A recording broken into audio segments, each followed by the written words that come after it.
Hello, welcome to Staring into the Abyss. I'm your host, Richard Gerlach. With me, as always, is Matt Brandenburg. Got my popcorn, my car's driven up to the drive-in. I'm ready for a show. And unfortunately, Wittlemay never came back from the woods in Germany, but in her place is special guest, author of Reluctant Immortals, Gwendolyn Kiste. Hello, thank you so much for having me.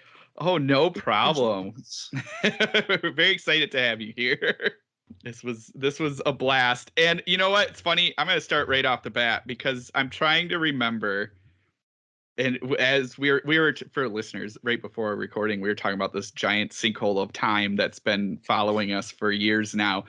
And now I think it's coming to me. So we had a Tracy Cross on, I think, and we were talking about one of your stories. And it was Jessica Guess, right? Oh, maybe it was Jessica Guess.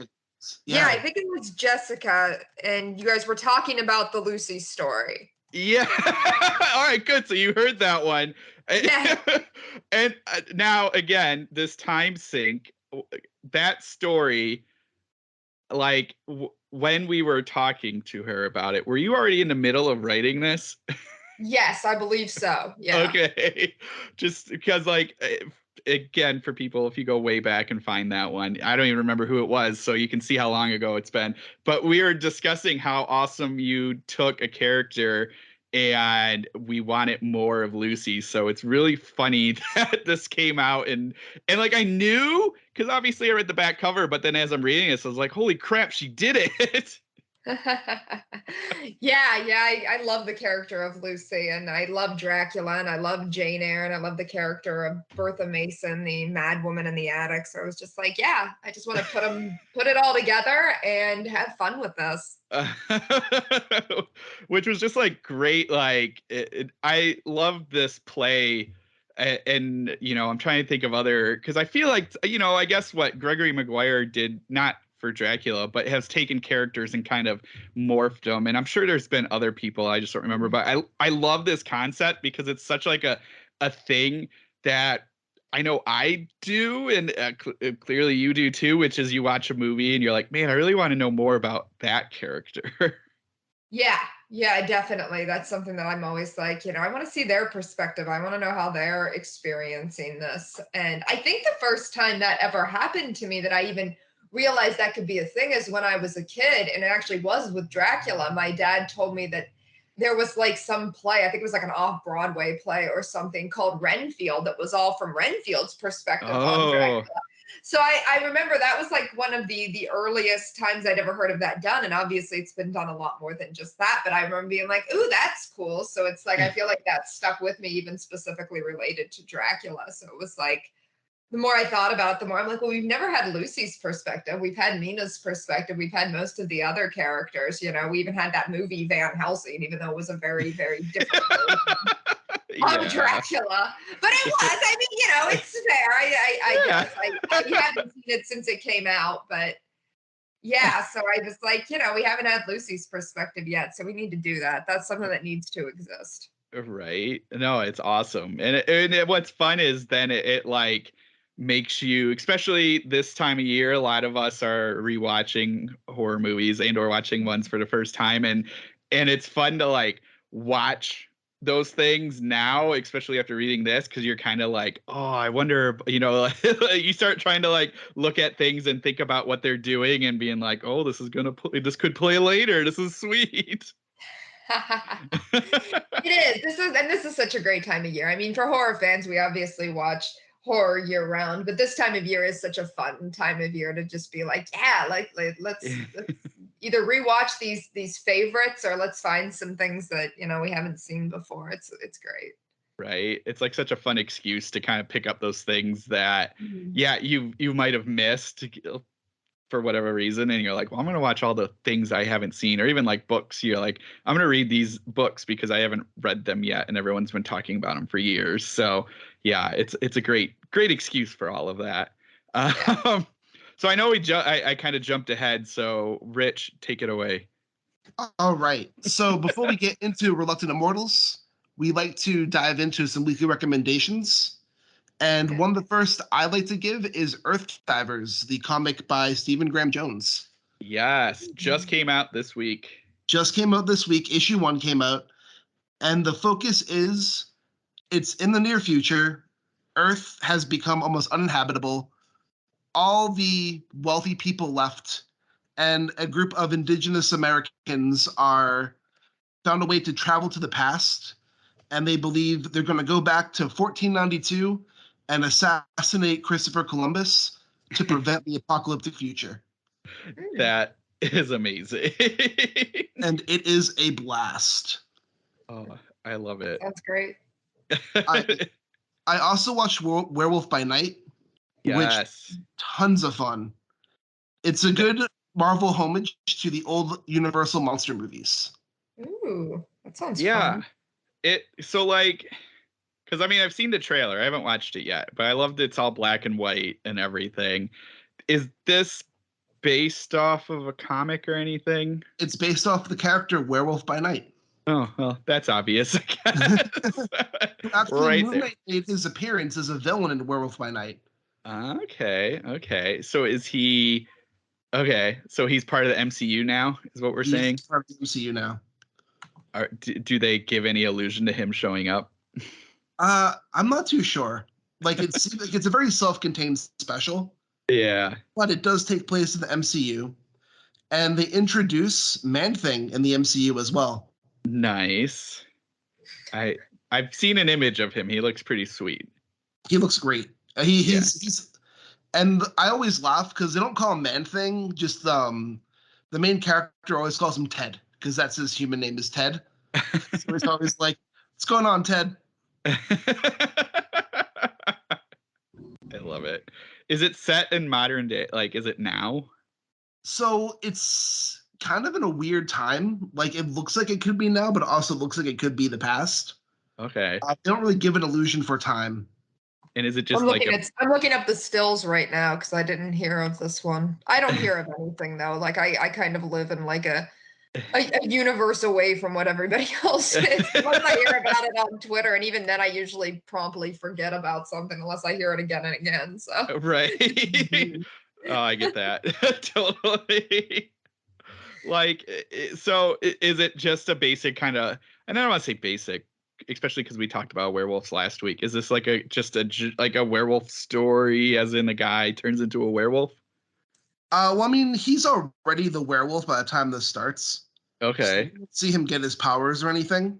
But pretty much what it is this character who's like this kind of bounty hunter-like person has passed away and invited all these hunters to his funeral. And the funeral ends up having them to hunt down this magic stone and kill each other in the process. So only one person can win. Oh, nice. I like that idea. Like a Most Dangerous Game type vibe too. That is awesome. Yeah, that looks pretty sweet. Because it's black and white, they can get away with a whole lot more. So you do see like when he turns into the werewolf, you see him ripping people open. One character gets their arm ripped off. Oh, Marvel. I love it. So it was a blast. And it's more kind of serious. Like, they really do focus on the horror. You still get some of the MCU comedy. Yeah. This is on the more horror and suspense parts. Nice. And I also saw episode 8 of She-Hulk. I don't know if you guys have been watching that or not. No, I have, but I haven't seen this episode. So I have not, so I know nothing about it, but so I'm kind of hit or miss with She-Hulk. I think overall it's an okay show. It's also not really meant for me. I'm not the core demographic for it, but that being said, the comedy's good and it has some really good messaging, especially this last episode. Nice. So I think there's some really cool stuff going on with this show. And episode 8, we finally get the Daredevil cameo. That's awesome. Is it just like 5 seconds? Oh no. There's like 3-4 scenes with him.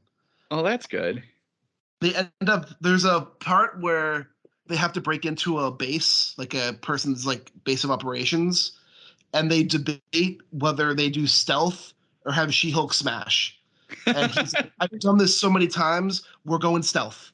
And then it cuts into a mock-up of the hallway fight scene from the Netflix show. Oh, nice. It starts going off. And then when reinforcements come and the Daredevil theme kicks, and you're like, oh, it's going to be an epic one-shot. She-Hulk falls through the ceiling and crushes the reinforcements and just goes, She-Hulk smash. Awesome. I love it. So the comedy's on point.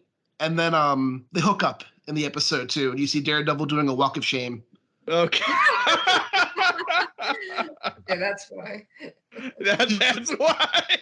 He's in his suit and everything too, and just holding his boots as he's walking. That's hilarious.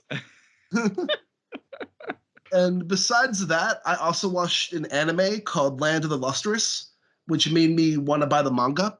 Nice. And it's so hard to explain, but the premise is like the Earth has been put into a post-apocalyptic state after 6 meteors crashed into the planet.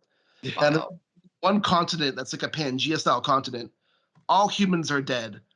But this bacteria on the ocean floor began merging with gemstones, creating humanoid gemstone creatures who act like, and these beings from the moon who look like cloud humans come to the Earth to try to capture these people and harvest their gemstones. Oh, I love it. And it's so much body horror, and there's also commentary on immortality and what it means to be immortal and what purpose life has if you can't die. And it gets really deep into like those topics. And the anime only ends after 12 episodes, which covers the first 5 manga volumes, and the manga's up to 11 volumes right now. So I hear the story gets even more intense as it goes further, but it's worth checking out on Amazon. That's crazy. And then cloud people. I also watched Deadstream on Shudder. Oh yeah, how was that? That looked like fun. It is very silly, very cringy, and very funny. Okay. It's meant to be cringy. Like there's making fun of the Generation Z streaming type people. Yeah. So, like the whole thing is he's being one of those annoying streamers while he's in a haunted house. And it goes some pretty crazy places as it goes on. The effects are pretty cool, but the budget's pretty low. In some shots, you can tell it's definitely latex, and some shots you can tell it's not. Oh, I love it. That makes me happy. Yeah, I heard people talk a little, comparing it a little to like a little bit of a Sam Raimi-esque. Yeah, but overall, that's been it for me for this week. What about you, Matt? Well, I did not do as much of that, but I did read and finish Goingback's Crota, which I don't know if anyone's read. That came out a long time ago. I think it's his first book. And earlier this year, I think when the new Predator movie came out on Hulu, some people were comparing it to this. So I was like, all right, even though I haven't seen the new Predator movie, I was like, I'm down for that. And I'm down for a monster and indigenous people kind of fighting back against this monster. So I'll give it a whirl. And it's great. It's your basic kind of creature feature, small town, earthquake, wakens this ancient beast thing. It's like kind of a werewolf, kind of a bear, kind of a pig thing that comes up out of the ground and starts killing people. And the way you can tell a little bit that this is his first book only because he spends a lot of time at the beginning building kind of this detective story. So there's a lot of detail on like police procedure and how to set up a crime scene and how to set up like take up pictures of the dead bodies and all this stuff. So there's a lot of pages of that, which is interesting, especially if you're kind of into that kind of procedural stuff. But I think once he started getting past that and getting into a little bit more of them fighting this monster, then it speeds up really fast. So like if you can push past that small bit, then you'll really like it. What's really cool, and apparently this year it's just been my year of reading a lot of indigenous horror and just a lot of indigenous stories. So there's a lot in here of that. We get the Forest Warden is he's like a shaman, like a medical kind of indigenous doctor, and so he studies a lot of like kind of that that kind of lore, and so you get a lot of that, just like how that kind of works, and like the medicine doctors and what they do. And then you get a lot of the mythology and history of these different tribes and what they kind of believe in and what their mythology is and what monsters hunted people in the past and what they did. So you get a lot of really interesting stuff there, and a lot of these hints at these ancient things that were here forever ago, and how like the Indians stopped them from coming. And so it's just, it was the way he blended the two concepts of this monster story and then the mythology and history was just like he just figured out how to do that, which highlights a little bit more of that police procedural stuff at the beginning and how that came across kind of clunky, because once you get into this, it's really smooth the way he seamlessly kind of blends the two, and you're just like in it. Like, I'm in this to win it. I want to see what's going to happen. And it's just was awesome. There's enough of the monster where you know it's there and you can kind of see it, but he keeps it in the shadows for us readers so that we're picturing something just horrifying, and just he lets us use our imagination there. It's in such a great way that it's never revealed on the full scope of this thing, which I really appreciate it. And what's funny is this whole monster thing happens, and not spoiling the ending, but there's the like last half a page will make you tear up because he ends it in such a sweet way, which I wasn't expecting, because you're getting a lot of gore and stuff throughout this whole book. And then once you get to the end, you're like, oh my God, this thing just happened. And I'm like getting emotional. It was unexpected, but great. So highly recommend the Crota. I think, and I might be wrong, but I believe Goingback is going to be one of the guests of honor at this year's StokerCon. So yes. I believe so. Yeah. So which is great, because like I think like I see him out there, but I don't hear as many people talking about him as maybe they should, especially after reading this. I'm like, oh man, I'm ready to jump into the rest of his stuff. So I'm glad he's getting recognized, and I'm hoping, like I've seen some people mention like, oh, I want to read more. So there are people interested, but I think his name needs to be a little bit, we'll say, bigger in the horror community. So Crota, Owl Goingback, great book. And yeah, that I think is the main thing I want to talk about this week for me. Awesome. And Gwendolyn, what about you? Right now I'm working through the anthology Chromophobia that Sarah Tantlinger edited for yes. Republic. And yeah, it's an anthology themed, or a horror anthology themed around color. And so it's very good. It's very good. So yeah, I definitely would highly recommend that one. Yay. So for that, like, just anything with color, people just took kind of that theme and ran with it, or have you noticed any kind of thing? Yeah, I've just started it, so I can't say too much yet. But yeah, I know it's a lot of different interpretations of color, and what you can do with it, and from like the yellow wallpaper to actually the actual fear of color, which is chromophobia. So yeah, it's just a wide variety of takes. I know that was a big thing for the submission call. So hooray. That's awesome. Yeah, I remember seeing it and I was just like trying to think, and I am interested in reading it because I want to see where people went with that. Anything else for anybody, or should we dive into Reluctant Immortals? I think we should dive in. All right. So, Reluctant Immortals by Gwendolyn Kiste. Why don't you tell our listeners about the book a little bit? Yeah, so it is the story of two forgotten women of Gothic literature, Lucy Westenra from Dracula and Bertha Antoinetta Mason, the Mad Woman in the Attic from Jane Eyre, and they are the reluctant immortals of the title, living in 1967 California, and they're just doing their best to get by until the men from their past, Dracula and Edward Rochester, make a very sudden return to their lives.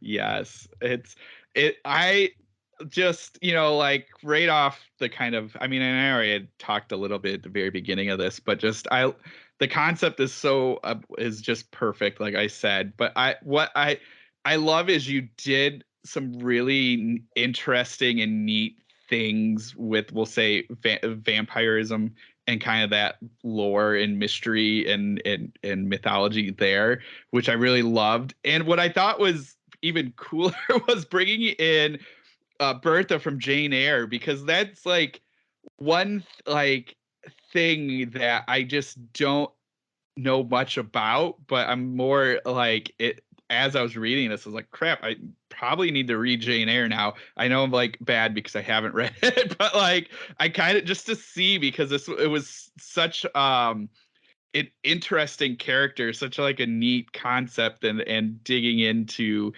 just what you put on the page. I was just like, wow, there's a lot of depth here that maybe, again, I'm assuming we don't get much on, just from a little bit of Googling I did, because I was like, I have to check where all this is coming from. So I love that. And I also love the setting and the time. I think putting it in putting it in kind of that end of the 60s era, I think was just perfect. So, right off the bat, I just want to say that was a perfect mix for me. Oh, well, thank you. That makes me happy to hear. Why? So, like, with Jane Eyre, I mean, like, again, like we were talking about with Dracula, we've seen a lot of interpretations and a lot of different views on characters, but I don't think have we seen much on Jane Eyre's extra character, like the side, maybe, I don't want to say side characters, but the other characters in Jane Eyre? I mean, there have been some very different interpretations of Jane Eyre over the years. I mean, first of all, there's a lot of adaptations that are just, kind of more, I don't want to say conventional because that sounds insulting, but, more direct adaptations of Jane Eyre. There's a lot of films, there's a lot of different versions that kind of reimagine it. One of my favorites is I Walked with a Zombie, who was produced by Val Lewton, and who did Cat People and back in the 40s. And so there have been some different takes on it over the years. And then in literature, Wide Sargasso Sea actually did a take from Bertha's perspective. So there have been, things that have come in the past, but for me, I just, I wanted to see it a little bit more from her perspective, more specifically from a horror lens. And so really kind of, taking that feel almost like a feminist Hammer movie is how I really approached it. And so, yeah, and I wanted to just really see these characters from that kind of perspective and see, who they were, and, really play up the horror elements. Jane Eyre is gothic. It's usually not considered supernatural, though there are some things that happen in it that could be considered supernatural. So I really wanted to kind of tease out those elements and make it more overtly supernatural and more overtly gothic horror. Yeah. No, that's interesting. I did not know. You said it was I Walk with a Zombie? That was the Jane? I Walk with a Zombie. Yeah, it's one of those ones that Val Lewton I believe for RKO. And so it was like, there was Cat People, there was Curse of the Cat People, there was Isle of the Dead, there was Bedlam. I know I'm forgetting a couple that I actually do really like. And then there was I Walked with a Zombie, which is a take on Jane Eyre. That's so crazy. I like is this is gonna make me sound dumb, but is that common knowledge? I don't know. I don't know. Like, what's interesting about it is I don't know how I came across it. I definitely, it was the first of the Val Lewton produced movies that I ever saw. I actually didn't see Cat People till a few years ago. I actually think I might have seen the remake of Cat People before I saw the original. I can't remember. But I actually did. I forget how I came across it, but I did realize that it was a interpretation of Jane Eyre. And because I've always loved Jane Eyre, I did seek that one out. That was probably 10, 15 years ago since I've seen that.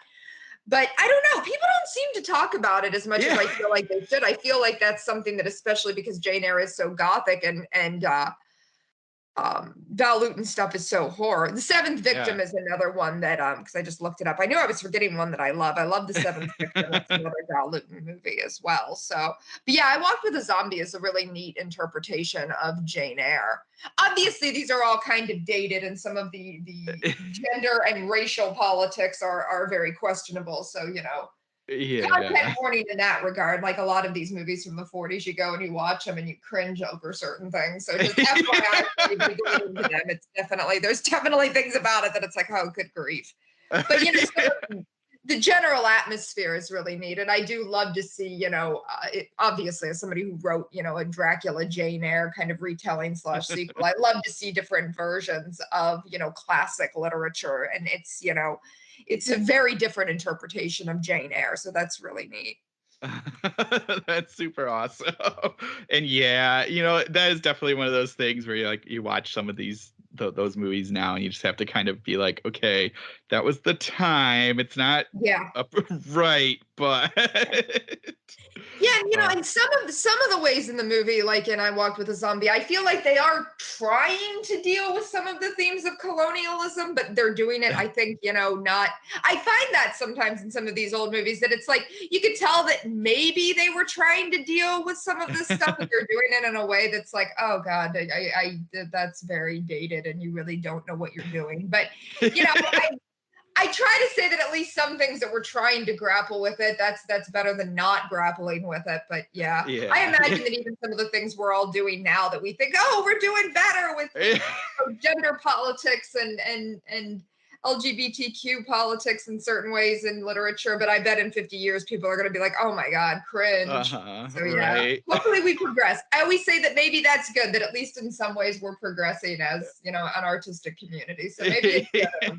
I don't know. Yeah, exactly. No, it's so funny that you bring that up, because I always think that too, where I'm like, God, people are going to look back at what we're doing now and be like, some of this, I mean, like, obviously the big stuff, but like you said, some of the things they're going to look at and be like, oh, that's not right. And it'll be like, whoops. I mean, like, we were trying. Yeah. But and also just and this is a total aside, but it's interesting bringing it up too, is on Shudder's been doing this, I think, and I might get the title wrong. I want to say it's Queer for Fear.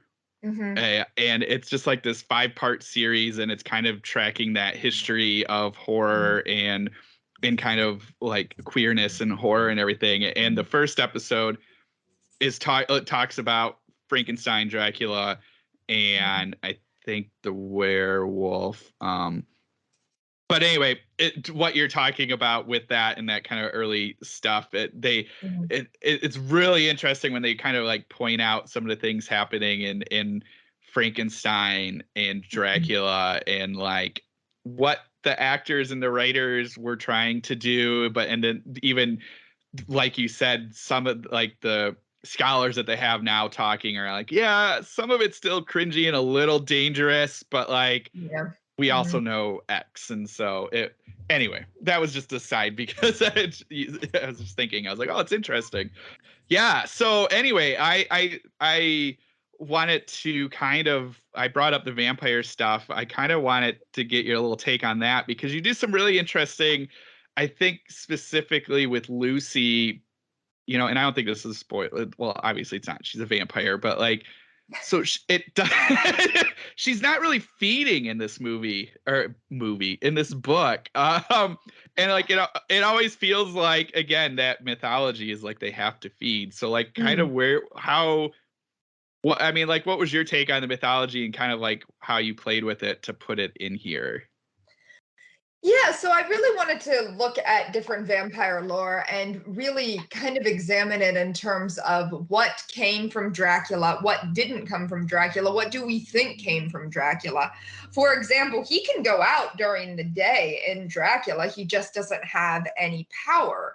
And that's something that we've kind of lost over time. It was something that Francis Ford Coppola's version of Dracula did deal with. Gary Oldman can go out during the day. He has that scene with Mina, with the wolf.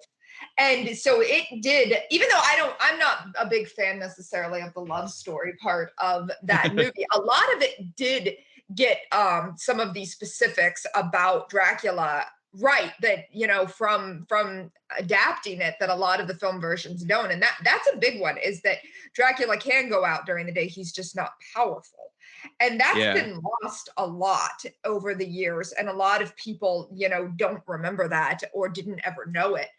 And so I wanted to kind of play with that, because they can go out during the day. Not only are they not powerful, but certain things happen to them So I wanted to kind of take some of the things that we know or things that we think we know and kind of play with those. And another thing that I liked the idea of was saying, well, okay, if you kind of look at vampirism almost like an addiction of sorts, how could you stop yourself from doing this thing that you don't want to do? And so with Lucy, it's this constant back and forth of not wanting to give into it, to not wanting to become what Dracula made her into. And so really, looking at it from that perspective and dealing with it in that regard. And yeah, so it was like I really had fun kind of looking at vampire lore and just playing with it and seeing, how the different ways that we think about kind of vampire folklore and, different directions you can go with it.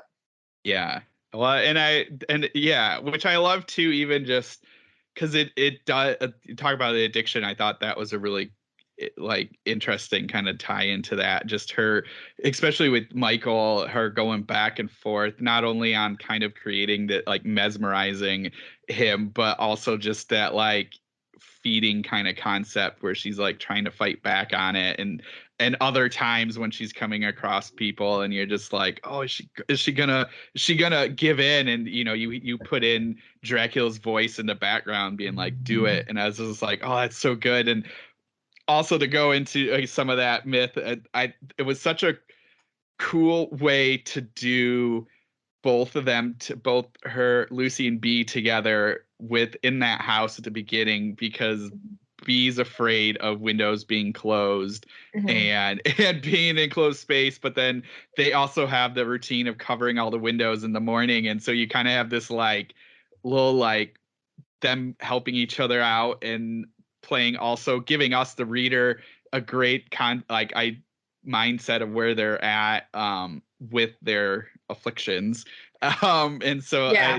I thought that I love that. And I, again, not knowing much on the Jane Eyre, I thought that was an interesting, it gave me enough because I do know the locked in the attic and stuff like that, but to put it as, say, claustrophobia, I thought was a really cool kind of thing to give her. Yeah, because B, that's the name she goes by in this, Bertha. And so, yeah, she's not a vampire. She's something else that they kind of uncover, that Lucy sort of learns about as the book goes on. But yeah, I really wanted to think, what would affect them as, what individually happened to them. And I thought, they live in this big mansion at the beginning, this big, like crumbling down mansion. And I wanted to be very gothic. It's very Sunset Boulevard. I love that movie. And, I wanted it to have this feel of this old crumbling Hollywood mansion because we start in LA. But then I thought, having it be that big inside is going to be better for somebody who was locked up in an attic. And then I thought, it would be interesting if, these windows are, not only we have to leave them open because otherwise, Bertha, having been locked in an attic, is claustrophobic, but then they have to pull the curtains because otherwise the sun is coming through and it's afflicting Lucy. So I was really, wanting to explore, like you said, what's going on with them and kind of their past trauma and how, they do help each other. Because I wanted this to very much be a story of their friendship and how, people can come together and, together can sort of overcome trauma, which is a big part of, trauma and the past is a big part of the book. Yeah. Well, and what I really liked is their friendship, again, showing that stuff, and then even throughout as we get later in the story, but they're, like these best friends, sisters, where they know, and so like they have their daily routine of cleaning up all the mold and cobwebs and everything like that, and making sure the windows are just right. And then later on in the story, which we can get to in a moment, but I love like they can have arguments around people, and like, because at first you're like, oh, they're so close together, they're like in sync, but then you get a little bit and you're like, okay, no, like if you're living with somebody for as long as they have, you're gonna have problems, especially when you bring in somebody like, say, Jane Eyre, and you're like, this, like, I like that dimension between them, where it, and even still, when we even get further on, even despite the problems, they're still like, well, no, we're so close together. We're gonna still fight for each other and everything like that. So I thought that was just a nice touch to, again, go way back to cleaning and windows and everything. Yeah, they do clean because one of the things, and I don't feel like this is too much of a spoiler, one of the things about the vampire lore that I really was excited to explore is how vampires always live in decrepit places. The suggestion is, of course, that, they've just been there for so long because they're immortal. But I actually made it so in Reluctant Immortals, it's actually because the decay kind of clings to them because they're dead. And so everything, wherever they are, it just starts decaying around them very quickly. So Bea and Lucy have to constantly be, cleaning out cobwebs and dust and decay from the mansion every day because it just settles. They sit in the parlor at one point and just watch it settling around them because it just clings to Lucy. So so there are like brief scenes of them having to clean up the house because the decay is just following them everywhere. Yeah, and I like that you bring that up because it does, like, at first when we get introduced to that concept, I was thinking the same thing you did, where it was just like you said, was just like, oh well, they've been here forever, and of course this house is falling apart and everything like that. But then what you did with it, especially when we get kind of near the end, I was just like, oh, this is such a smart thing. But even tying it into like their car is falling apart and just like everything, like when they go into like, just everything sort of like does this. But then we see like something else that maybe I won't spoil, but it was just like, oh, this is sweet. This is such a cool idea. To switch gears just a hair, what made you kind of pick like the 60s for this? I've always loved the 1960s. I've always been fascinated by the 1960s, especially in American history, because it was such a time of change. And I feel very much like where we're at this moment in time is a lot like where we were at in the 1960s. So it's like a way of being able to explore some things we're going through now, but being able to do it in a historical context. And then also, it was such a time of social change where, a lot of the women's rights movement of the 1970s and second wave feminism got a lot of its start in the late 1960s. And since this really is a story of these two women reclaiming themselves and their own narrative, I thought that just really very much reflected, what they were going through. Plus, some people have actually said this to me, and I very much agree with this also. There are some very fantastical things that happen throughout the book. And in like a more modern setting, with cell phones and smartphones and everything and video, this would probably, some of the weird stuff, supernatural stuff goes viral. But in the setting of like the 1960s, where people were kind of very open to very unusual experiences, especially like in the Haight-Ashbury district. Yeah. You're able to kind of brush off some of it, of being like, oh, hey, this is pretty wild. This is a wild thing, because it was a very different time than came before in American history, or has even come since. So some of the strangeness, like even, there's a house where a whole bunch of acolytes to kind of like a cult are living.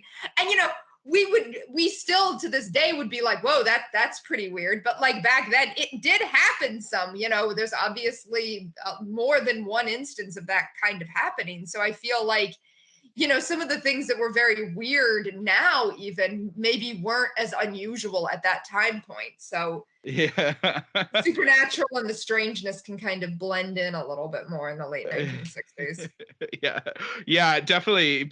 Once they kind of get to San Francisco and like just the descriptions of them walking around at night and just all the people around, and then that like not Rochester's house, but the house with like Daisy and all of them, and it's just this kind of like come and go thing. And I love like, because again, we're kind of getting this all from Lucy's perspective, and so like she's got a really funny like view on what's happening, but at the same time she's just like, well, this is happening. But like I really loved like seeing all that, and it's just very like, it puts you in that time frame so well.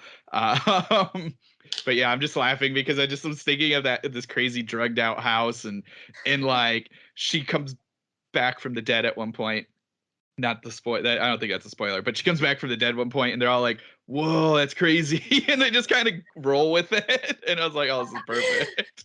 Because I do feel the 1960s was a time that a lot of people were searching for answers, and a lot of young people were looking for answers, and they were okay with some of the kind of mystical ideas, or things that were kind of different than certainly like the 1950s in America. So I do feel like, this isn't like small town Ohio or Nebraska or something. I still don't think even in the 60s that some of this stuff would work, but in a place where, everybody's like, yeah, like, I want altered states of mind.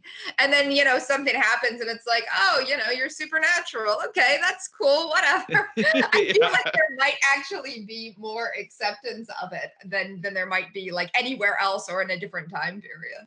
Right. Yeah. No, I love that. And like, I think what really got us in there was like Daisy kind of helped. So they meet, for the listeners, they meet.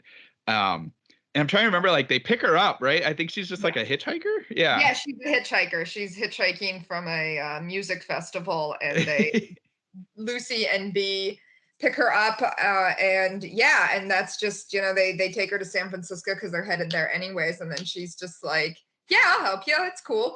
Because honestly, people also were very open, like to just, found families at that point. So I feel like in another time period, I wouldn't necessarily believe that as much. But in that time period, it was like, yeah, you can crash with me. I just met you. But like that was very much the mentality in many places at that point. You didn't have to know somebody for very long before they were like, yeah, let's be friends. It was a kind of openness when you read some of these accounts, and and you hear these kind of first person stories of just people being very open and very much wanting to help each other. And so I was like, yeah, I feel like, again, I don't know that if I said this even in 1967 Cleveland, that I would necessarily believe that as much. And I love Cleveland. I wrote The Rustmanes. It's based in Cleveland, but I don't feel like I could write this story anywhere but where it takes place.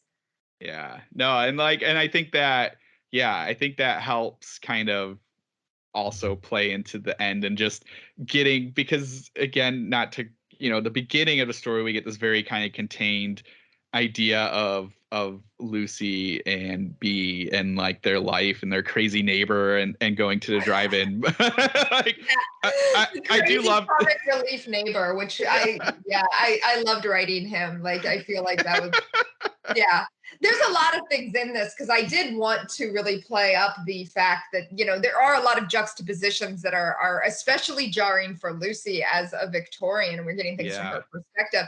And so I did like want to play that up, and like, yes, I'm aware that some of these things are kind of wild and kind of over the top. But for me, that's fun and it's funny. And so it's like, Lucy's perspective on a lot of things is very sarcastic and very dry, but, meant the book is like, I would say probably the funniest book I've written, because it's just like, it's very dark humor, because it's still a book about trauma and the past and trying to reconcile the past, but it's also, it's the 1960s, it's hippies, it's of the empire being like, oh my gosh, these 1960s hippies, I'm a Victorian, what is this? And how kind of funny culture shock can really be. And so kind of dealing with all of that. That was that I cracked up many a time when Lucy was kind of like seeing what everyone was wearing, or when she had to put on new clothes and she was just like, it's way too, I'm trying to remember how she described it, like way too clingy and way too short for her. She was just like, it's just like which I like to go, like I love that, because it was this little fish out of water story of like getting thrust right into kind of this like culture that's very open. So I thought a lot about how Lucy and Bee, having come from like more Victorian times, prim and proper, they probably would have done better in the 1950s, where it's like, I feel like is a lot more of that kind of prim and proper time in American history when I think about it, that Eisenhower era. And it would have been a culture shock anyways. That's why I love a show like Mad Men, that deals with this idea of people who just lived from the 50s and then into the 60s, how much change there was. But then especially if you're living for decades and decades and going from from an even more prim and proper time through the 50s, which at least is more like that, all the way into the 60s, where it's like it's not like that at all. So it's like a lot of change very quickly. Yeah. No, that was I appreciate that. And this, what will put where my mindset was for a moment when you were bringing it out, the Rochester House and the girls. So like before we get to them, we get references because they're kind of getting like, because they meet, Jane Eyre comes back and talks about like this house, and so that's why they're going. And what in my head for a moment, and this is just has nothing to do with the story, but just to put where my headspace was, I was like, oh, is Gwendolyn putting in Charles Manson and his little compound? Because you're talking about like some of the stuff you were talking about, and obviously it's not, but again, just because I was just thinking of this full picture, and like they were some of the references of like this guy with just all these women, and I was just like, oh man, this is like blowing my mind. And then like it's worse in a way because of what Rochester's trying to do, and I was just like, oh my gosh. But that was just where my mind was for like a hot minute. I was just thinking, I was like, oh, this is craziness.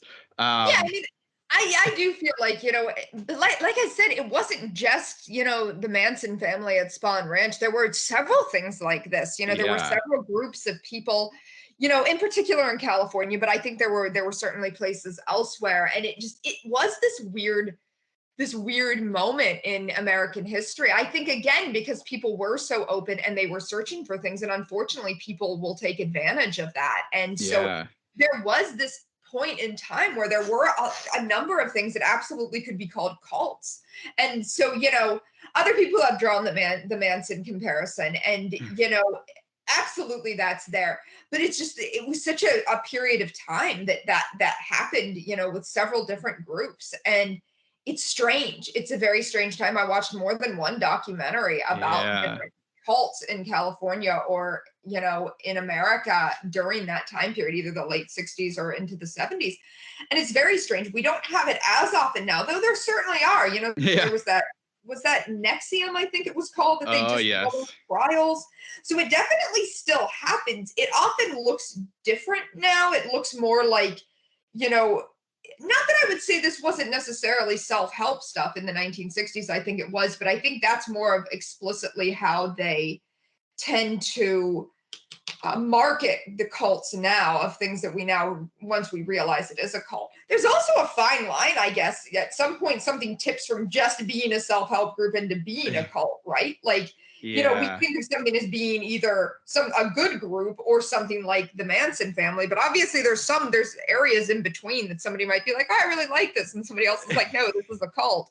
So there's definitely some nuance in there as well of dealing with these types of things. Yeah, I had read somewhere or heard somewhere, probably because I watched very similar documentaries, it sounds like, and they were saying the difference between, I think, a cult and a religion is what happens when you leave. Or if you want to leave, and they said like a lot of cults don't let you leave, or if they do, it turns into them hunting you down and killing you and all this stuff. So, it's. And what's scary about it is, even if they don't say hunt you down or don't let you leave, a lot of times there's still ostracism. Like if you want to leave a religion or a church, even if they're like, okay, you can go, but it's like you're going to lose that entire support network because they won't speak to you anymore. So it's like, that can be a thing as well. It's scary. Anything like that, any kind of a group where it's like they kind of demand that sort of, homogeneity or obedience, and so it is scary, that kind of stuff. It definitely fascinates me because it scares me so much. Oh yeah, and just like thinking of how and why people join these groups, and like the leaders. And again, I guess to tie it back to your story, like because with Rochester and the girls, and like just the way they can convince people into like staying and wanting to join this, it's horrifying. It's just it's craziness. Anyway, that was our little cult talk for a minute. So I wanted to, I'm not sure if I mean, we're close. We'll say we're like at the 50-minute mark. So maybe we'll do a slight spoiler in a second, but like just for listeners, if you don't want to hear anything, then just go pick this book up. It came out September? August 23rd. August? Okay, so it's been out for a little bit, but like you should totally buy this. Like it's so visual. Like in my head, I was just like, oh, this is gonna be a movie someday. So I'm just like, you could just see it, just everything you kind of put in there, and like the content, like just all the scenes and everything. So it's like fantastic book for people. So you should go buy this and read this. So that is my. It is absolutely fantastic. I push it on all my customers at Barnes & Noble in the horror section every time. Oh, thank you. Yeah, it was so awesome. I have a little bookstore just a block or two from my house, and to see it right on their front, I was like, this is great. So of course I bought it there. So all right, we'll get into a little spoilerly, maybe a little bit deeper talk on some things. I really liked what you did. Again, having not read Jane Eyre, so this is just from my perspective of reading your book. I love the relationship that you throw in between Jane Eyre and Bee. I think that was it. Like, again, it makes sense from what I read in your book of what that like was, and just having not, I don't know in Jane Eyre if we see those two interact at all. Do we? Not really. Yeah, in the original Jane Eyre, there's just like one scene where Jane sees Bertha in the attic, and then Jane runs away, and that's pretty much the end of it. But like I always thought, like, what if that's just what Rochester wants people to believe, because he doesn't want anyone to know that actually, they forged a relationship that deepened into a romance, and that that they love each other, and they've been separated all this time because of what Edward Rochester has done. So yeah, that was something that, like, I always like to find these connections of like being like, okay, we don't necessarily see these characters together, but what would happen if you say like, maybe that's what did happen? Because honestly, you're talking about, the documentary on Shudder, which I haven't seen yet. But one of the things is very often, even adapting from book to film, there may have been a queer relationship, but then it gets scrubbed out. It just becomes a friendship, or even, there's animosity between them. And, a lot of times, in older literature, and certainly in older films, the queer relationships weren't there. They were taken out, or they were, put in a different way. And so I wanted to really draw that out and say, hey, we don't see this in Jane Eyre, but what if it was there? What if that was part of the reason, that Edward wanted so badly to get rid of Bertha, not just because it's his first wife, but because his new wife, his new love, is in love with her. So yeah, that was a huge part of this book that I was very happy about. It doesn't get talked about very often in reviews, I think, because people are like, oh, I don't want to spoil it, but I'm like, oh, but like, I don't mind if people spoil that. Like, I feel like, to not talking about it, I want people to know that there is a queer relationship in there, because I do think it's really a heart of the story. Bee and Lucy's friendship is one of the hearts of the story, but I feel like, Jane and Bee's, long lost love is also a big heart of the story. Well, and yeah, and what I like, and because I took probably the same ride that Lucy did, because like when she first shows up, you're kind of you're like in Lucy's headspace as the reader and reading the book, and you're like, man, she like ruined everything for Bertha. And so you're like, of course, they're like, why is she giving her any time of day? And that's like where the big like kind of initial little divide goes between them, because you're like Lucy, and like you get, and you do like, and I'll get to that my other thought in a second, but like, so you kind of have this idea, and like what you did with it was so great, because you kind of show us, you're like, well, no, wait, like of course it was a horrible thing, but it wasn't between us two, it was between it was what Rochester did, and like what that happens. And so that like I like, because and again, riding that same wave with Lucy, you're like, oh, okay, yep, okay, this is cool. And like because you're invested. I was invested in their friendship and their relationship, and so you're on the side of Lucy, and you're just like, no, you're ruining something, and then you see it, and you're like, oh, okay, no, this is good because we love Bertha just as much as Lucy does, so we're happy that she found somebody. Sure. So yeah, I was there on that. What I wanted to talk about, what that brought up my thought was, you did a great job of, because the world we're in this book, Dracula and Jane Eyre, the books and movies all exist. Yes. I thought that was such an interesting way to do that, because you've seen, like, like we've seen that kind of thing, especially, and this is so like silly, but like when you watch like TV shows and or movies and they bring in these characters, sometimes like those things don't exist and they just pretend they don't exist. So like what I just thought that was like an interesting decision to make, and like how you played with that. Yeah, so having the book set in California, obviously LA and Hollywood are a huge thing that a lot of people associate with California. It's also a huge part of the economy in California. So it is a huge, aspect of the state, and especially Southern California. So knowing I was going to set it there, and I have such a love of film anyhow, it seemed like if you're going to set something in Hollywood, for at least about half of it, or about, a third of it, and not deal with the fact that how a lot of people initially come to Jane Eyre and or Dracula is through the films, it seemed like you were kind of tiptoeing around something that was going to be way too much of a jump for people to be able to be like, okay, they're in Hollywood, but no, Dracula doesn't exist. Yeah.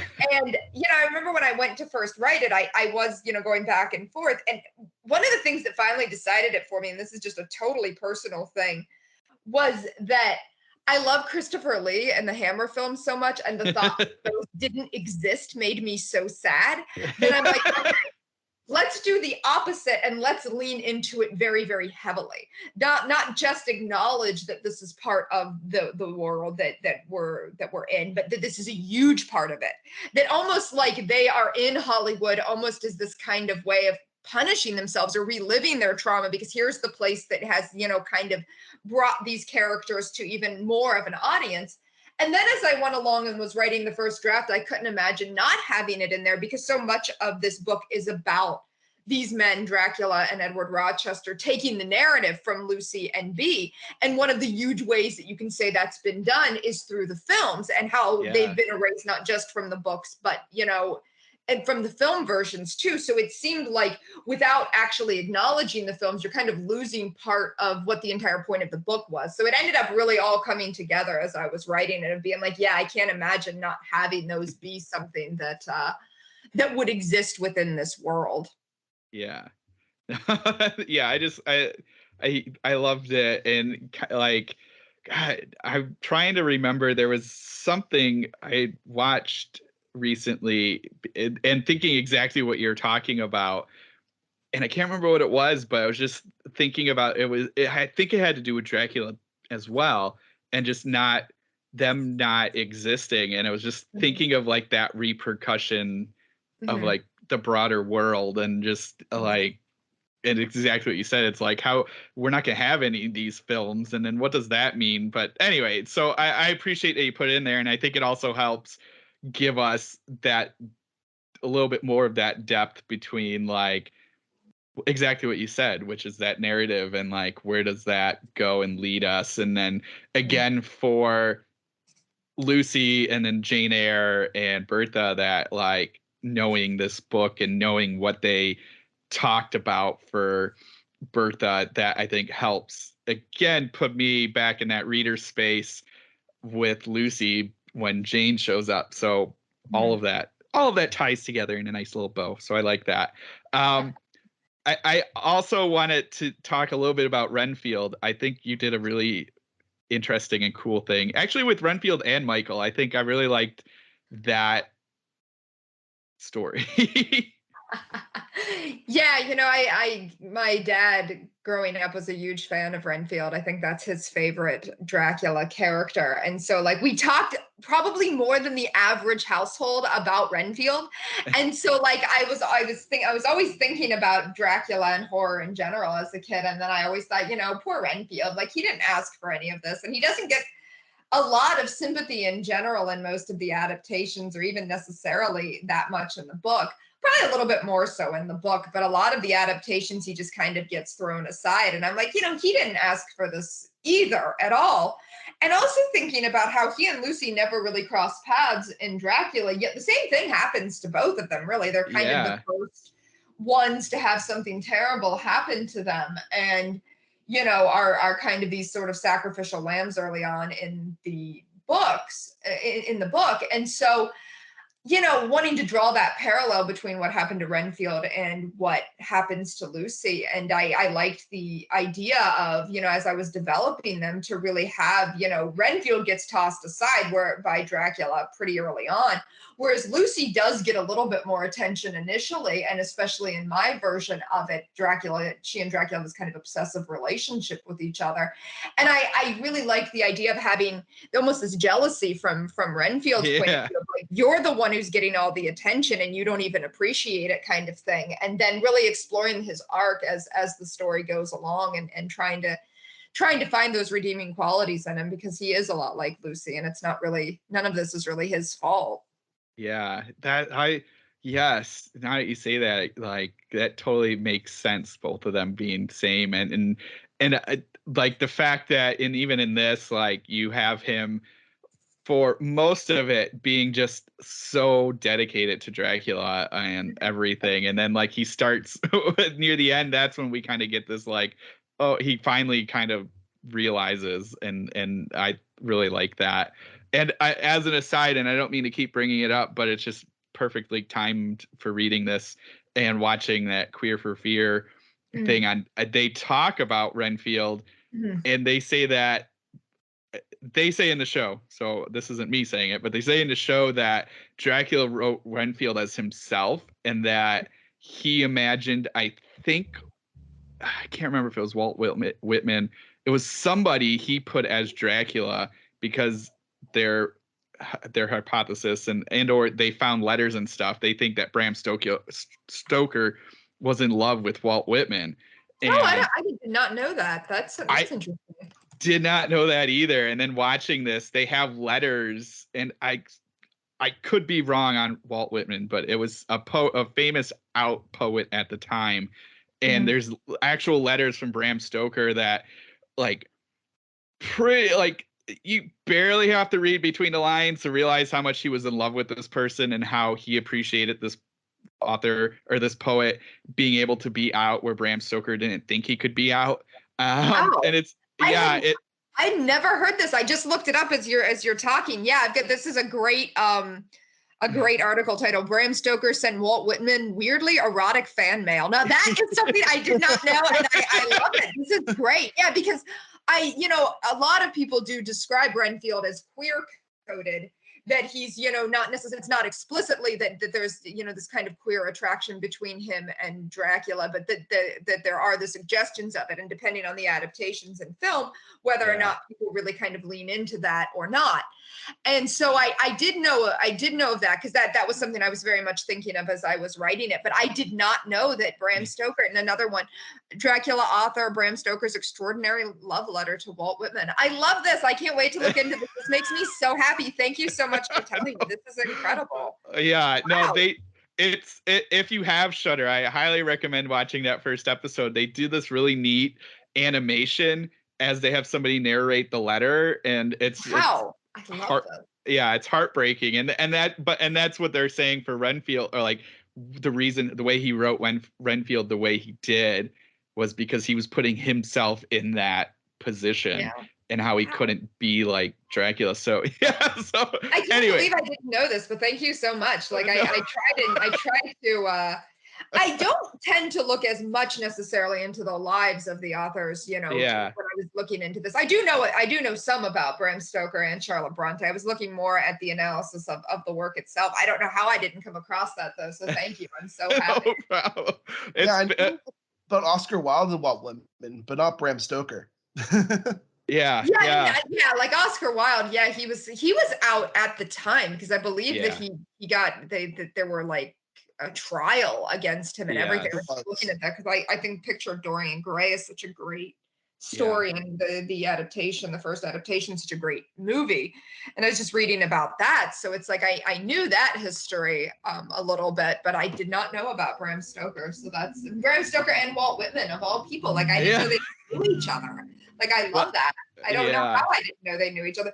Honestly, authors always know each other. That's the thing that, like, as I've been an author, I'm like, everybody knows everybody else. Like, it's a smaller world than what you think. Right. Well, especially like like you read or you see these like stories about how they would all hang out in their little clubs and they would all just like do stuff. And now like you don't think we do that, but then like you realize that you do because but it's just like I don't know, it was romanticized back to see that like, oh, they all just hung out their little, I don't know, whatever little club, drinking club that they had and stuff like that. But yeah, the Bram Stoker thing, it's definitely watch it. It's very interesting. It's sad because he does and what I think he ends up marrying either Oscar Wilde's wife, because Oscar Wilde was married, but he was clearly out. But like when he passed due to being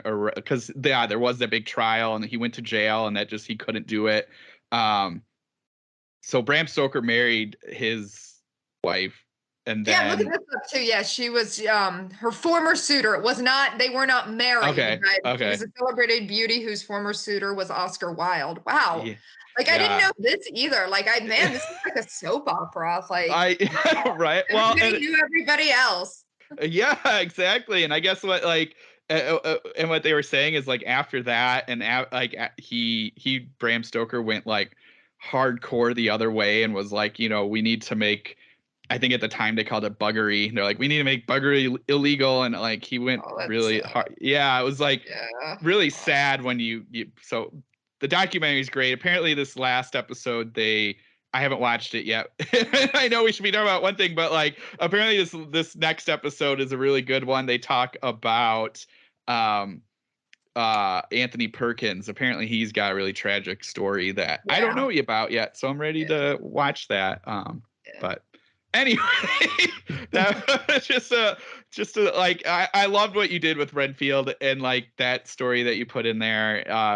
Like his story, his arc was really sweet, and I think to also see that battle between Lucy's inner thoughts and with Michael and where that kind of leads us at the end, I thought was really, really sweet and good. So I think this was an amazing thing. Oh, thank you. No problem. And I really wish all the success for Reluctant Immortals because it is honestly one of the best books I've read this year. Oh, thank you. That means a lot to hear. That's like I feel like what every author always wants to hear. So thank you. Yeah, no, it was a blast. It was a lot of fun. What do you have anything you're working on in the future?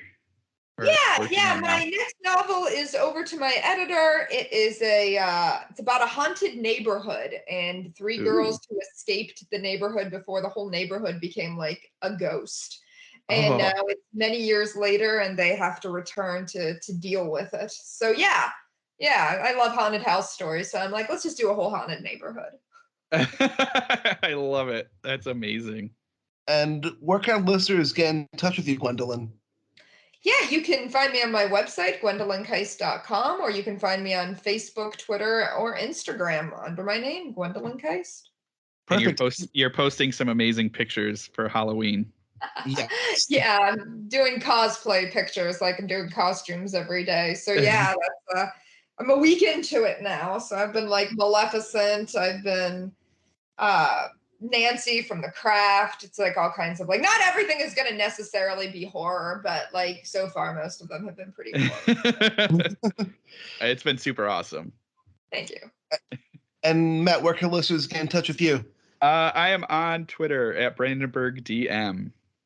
And you can follow me on Twitter at Rudy53088, and be sure to give Abyss a follow with @IntoStaring.